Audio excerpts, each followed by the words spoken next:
সময় সময় হৈছে মানুহৰ জীৱনৰ সকলোতকৈ অমূল্য সম্পদ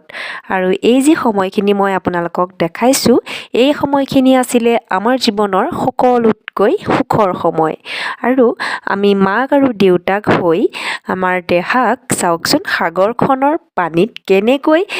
খেলিবলৈ দিছোঁ। আচলতে ইয়াৰ অৰ্থ এয়ে যে সাগৰখন যিমানেই বহল, সাগৰখন যিমানেই গভীৰতাপূৰ্ণ হওক কিয়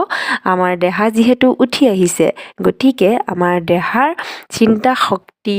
বা দেহাৰ আহিবলগীয়া দিনবিলাক যাতে সাগৰখনৰ দৰে গভীৰতাপূৰ্ণভাৱে হৈ উঠক আৰু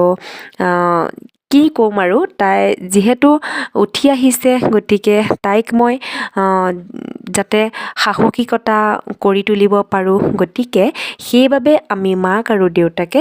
তাইক লৈ এনেদৰে সাগৰখনৰ পাৰত উপভোগ কৰাইছোঁ।